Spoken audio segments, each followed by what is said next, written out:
Труп мужчины с множественными ножевыми ранениями был обнаружен в микрорайоне Теректа. Окровавленное тело нашли прохожие. Его личность полицейские установили сразу же. Документы были при нем.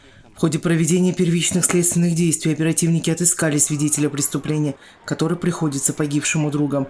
По словам мужчины, в поле на них напал вооруженный 2 ножами неизвестный, который, очевидно, находился в неадекватном состоянии. На теле убитого эксперты насчитали около 10 ножевых ранений. Несколько ран было и у свидетеля, но они оказались не опасны для здоровья. По горячим следам полицейские задержали подозреваемого. Это 20-летний местный житель, токсикоман со стажем. Молодой человек утверждает, что после приема одурманивающего средства у него начались сильные галлюцинации. Не үшін ұстадың полиция қызметкерлері? Адам өлтіріп. Қалай өлтірдің? Кар иіскеп, одан кейін есімді жоғалтып сол жерде алдынан шыққан кездескен бірінші екі адам шақтаған, сол біреуін өлтіріп қойған. В прошлом у задержанного уже имеется судимый за грабеж. Данный факт зарегистрирован в Едином реестре досудебных расследований по статье 99 Уголовного кодекса Республики Казахстан. Я сегодня приехал на базар Первоалмата, чтобы приобрести кое-какие запчасти. Оставил мопед на стоянке напротив аптеки. Далее отправился на базар за покупками. Вернулся буквально через 10 минут. Своей техники я на месте не обнаружил. Затем я позвонил сотрудникам полиции, подъехал дежурный экипаж. И мы отправились на поиск мототехники по прилегающему району. Через некоторое время в одном из дворов сотрудники полиции обнаружили пропавшую мототехнику.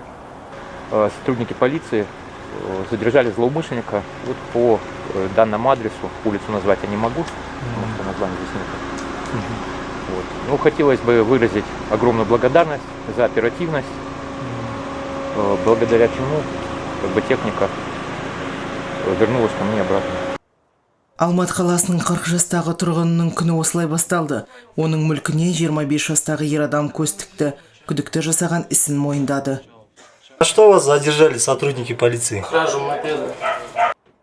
Белгілі болғандай күдікті Алматы облысы Іле ауданында жасаған қылмысы үшін іздеуде болды. Бұл оның алғашқы ісі емес. Жас болса да, жігіт ұрлық жасаған үшін бұрын сотталған. Около 16:40 часов произошло у нас по Трексибскому району, в 89-м участке, угон мопеда.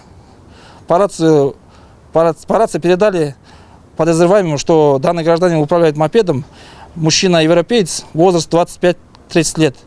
В ходе прочески данного гражданина задержали. Данный гражданин, увидев патрульную автомашину, оставил мопед и скрылся в пешем порядке в сторону лога, где мы с напарником его задержали. Аталған дерек бойынша Жетісу аудандық полиция басқармасында ресми тергеу басталды. 36-летний алматинец задержан с поддельными документами. Мужчина, подделав справку о погашении задолженности перед микрокредитной организацией, прибыл в процессинговый центр административной полиции в надежде снять залоговое авто с ареста. Однако сотрудники полиции усомнились в подлинности документа и перепроверили его актуальность. Тут-то и выяснилось, фигурант – злостный неплательщик по займу и имеет перед МКО долг в размере 2 миллионов тенге. Подозреваемый для дальнейшего разбирательства передан следственной оперативной группе управления полиции Аузовского района. Действием предприимчивого алматинца будет дана правовая оценка.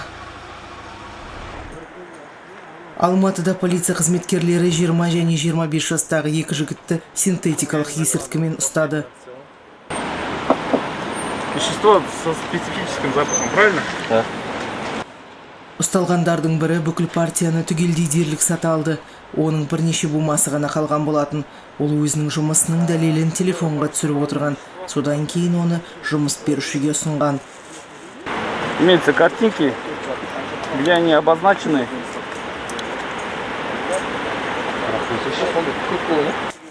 Тергеушілер заттың шығу тегін анықтайтын сот химиялық сараптамасын тағайындады.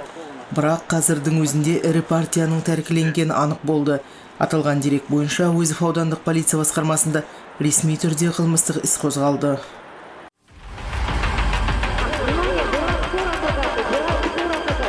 Внимание всем, по городу видеоплан перехват.